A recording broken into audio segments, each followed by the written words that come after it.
everyone. We're on to our second week of pranayama, and this week I had on the schedule some breathing techniques that can encourage or increase breath control. As I have a background in music, so I know that, for example, like people who play a wind instrument might be very interested in breath control, or if they're a singer. In daily life, that may not be so much of a theme, trying to increase like breath control. But these two practices that I'm teaching today, aside from breath control, there are other benefits. So essentially the two practices involve what's called kumbhak, so holding the breath. And I do want you to read the supplemental readings for this week because it's a little bit complicated and probably a little bit unfamiliar to you if you have not practiced pranayama before. Just this concept that pranayama trains us to control the breath, and part of controlling the breath is slowing the breath, and therefore this definition of kumbhak, which is holding the breath, is actually part of the whole practice of pranayama because you're slowing it the whole way. You're somewhat holding it the whole way because you're going slower. And as we talked about last week, slowing the breath gives your body more time with the air that you inhaled in order to extract the fresh oxygen from it. And also exhaling slowly gives your body more time to get all of the stale air out. And so these two practices that I'm teaching today, where we pause the breath, it just gives extra time for your body to pause and absorb the fresh air that you brought in. And then on the other end, after you've exhaled, pause and feel that emptiness. So again, as with all these yoga practices, it's not just a physical benefit, but it's a mental benefit. This is a practice of self-control, a practice of familiarizing yourself with your bodily functions. We're not going into cleansing techniques in this class, but that is another overarching theme in cleansing techniques, is just understanding how your body works and what's connected and what it can do. Like, for example, what I'm thinking of when I say that is there's one where someone would thread like a long piece of cloth through their nose, catch it in the back of their mouth and pull it out of their mouth and kind of like floss. There are videos of it online I could post if someone's interested, but a lot of interesting cleansing techniques used in yoga. And it's not just physical. The benefits are not just physical. The benefits are also mental. So getting into these awkward yoga poses and becoming accepting and okay and at peace in them is similar to accomplishing these cleansing techniques that might be uncomfortable, or practicing these breathing techniques. You're becoming aware of the different things that your body does. You're practicing different types of focus. But aside from that, there are physical benefits to the breathing practices that we're doing, and specifically holding the air in and allowing your body more time to have that fresh air and absorb that fresh air. So there's a lot of talking to this video because there's a little bit of background that you need to know. So in order to do pranayama with kumbhak, where you're holding the breath, you need to learn the bandhas. And the bandhas are under the category of hatha yoga. If you remember from the beginning, there are three, bandha means bind. So there are three types of binds that you have to learn. And I do want you to read, again, the chapter that I'll be posting about the three types of bandhas. One is Jalanda bandha, which means it's a jaw lock. So essentially, you'll have to try it because probably watching me isn't going to, tell you all that much until you do it. But it's done after you inhale, and essentially you are kind of like, you'll see a picture in the book, you can bring your chin in towards your body, and you're closing your throat in your throat. You're using your tongue or your palate to close your throat. And essentially the book describes you're blocking blood flow in some way. I don't want to say it wrong, but you're affecting your blood flow, and this can be used to decrease blood pressure. It's also used practically in the practice of pranayama that involves kumbhak or holding the breath to protect your organs. So you're protecting protecting the internal organs that are involved with inhaling and exhaling and holding the breath. And by stopping the breath at your jaw, you're not allowing like extra strain in your head. I actually remember getting that same tip when I was giving birth. They said, try to like push from the jaw down so that you're not like straining your eyeballs. So it's a technique that's used elsewhere outside of pranayama, but basically when you're holding your inhale, you're pausing, closing the throat and stopping the breath here. And then the second bandha is called Uddiyana bandha, and this one is done after an exhale, and I learned it just as a separate practice, as a separate sort of technique to practice on its own. Essentially, you exhale fully, and the way that you do that, I'll just show you actually. So, Uddiyana bandha, this is the abdominal lock. So I put my both hands on my knees. Exhale fully and bend forward to force all the air out of your lungs. And then when you sit up, you're actually drawing your abdomen in, like sucking your whole abdomen in. And if you were to look at it, it will look like you're drawing your abdomen in. Like imagine bringing your belly button up inside of you. There's a good picture in the book that you're looking at. So essentially exhale. You can do that with your mouth open. And then when you sit up, don't inhale, just sit up.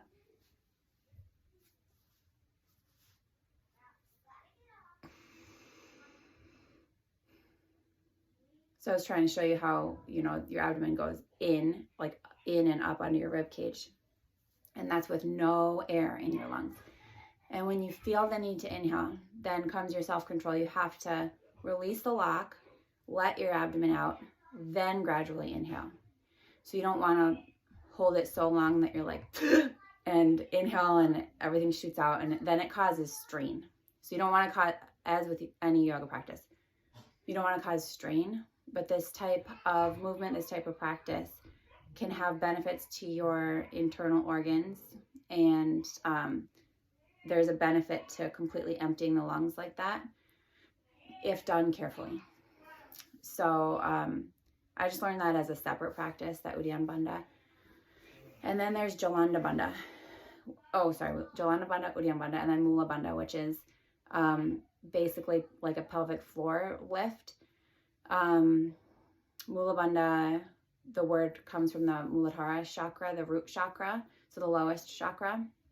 If you've heard of Kegel exercises where you're tensing the muscle that you might use to stop peeing, that is essentially Mula bandha. So you're lifting all of the muscles at the bottom of your torso.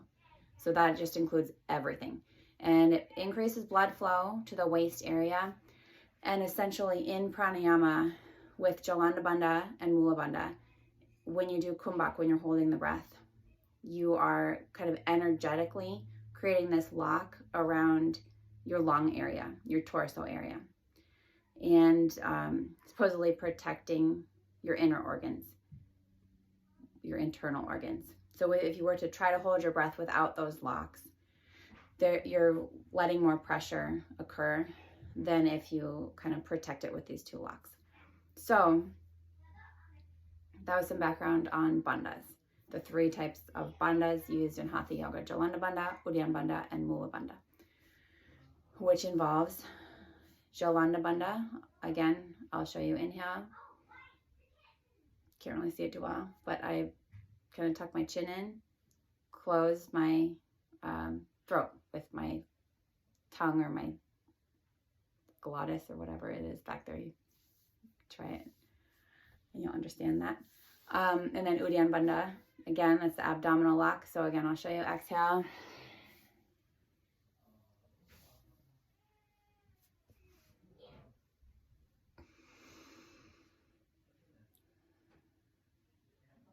It's all done on an exhale. Draw the belly button in, then let it out, then inhale to fill up the lungs. And then Mula bandha, again, It's often done during kumbhak. So when you're holding the breath, you engage Jalanda Bandha and Mula Bandha, lifting all of those muscles at the bottom of your torso. Pelvic floor might be an all-encompassing way of saying that. And then you can also keep that engaged during an exhale as well. Not so much during an inhale.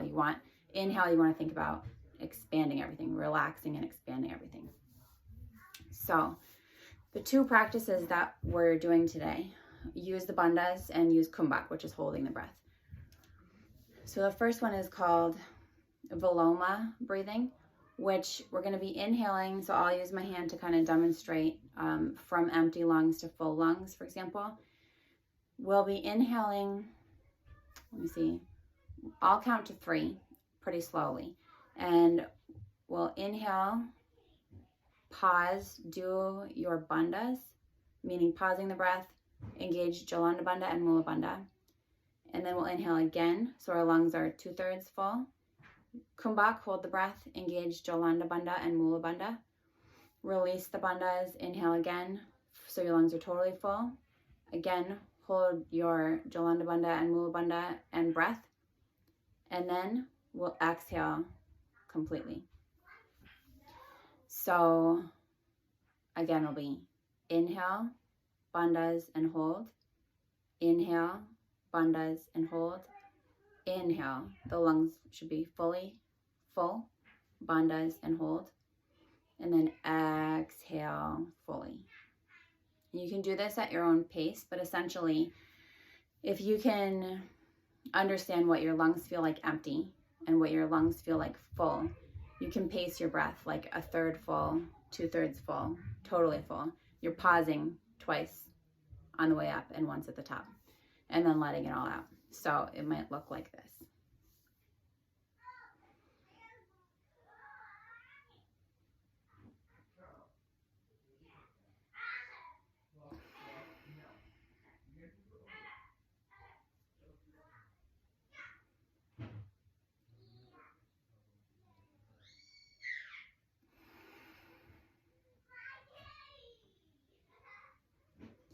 So that's just a demonstration. Not sure if you can totally sense what's going on by watching.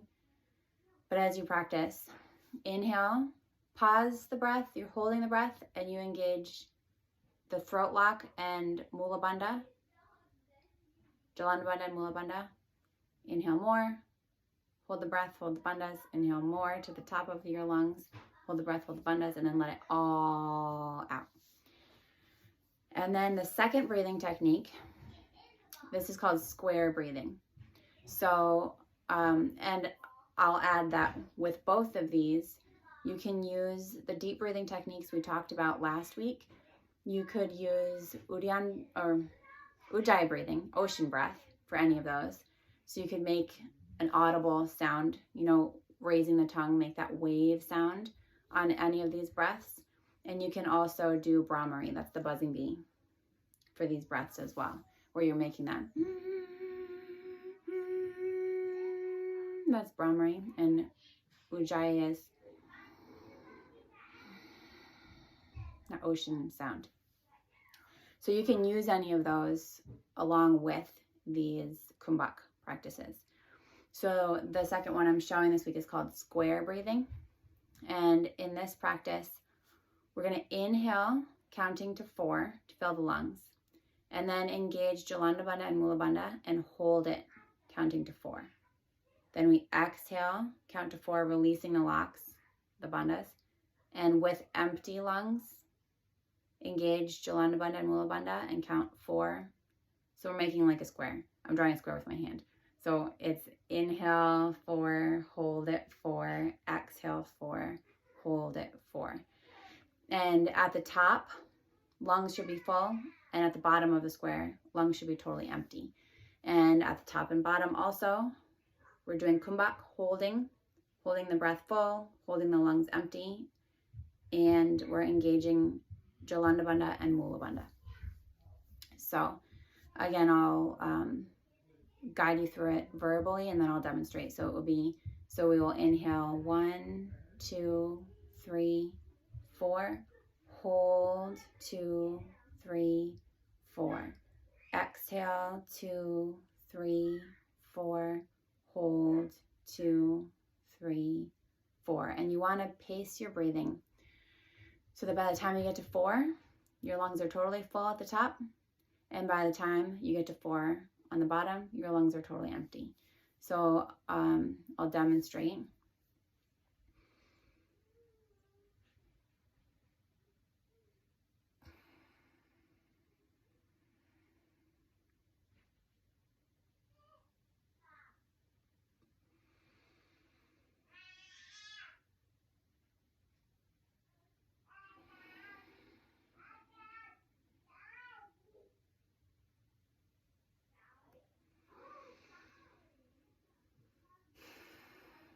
You always end with just a full inhale and exhale, deep cleansing breath, just natural in and out before returning to normal breathing.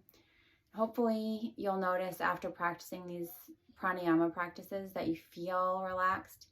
You may find yourself breathing more deeply without realizing it. I recommend doing maybe say 5 of these in a row, of each of these types of breaths. 5 in, 5 out, and seeing how that feels. And you can continue these for like a minute or 2 minutes, or you could do say 10 cycles if you like, or just, you know, try each one twice. Just see what it feels like. Try to master that technique of when you're pausing the breath, gently closing the throat, and gently engaging the pelvic floor to protect those internal organs. And always, again, thinking about fully inhaling and fully exhaling.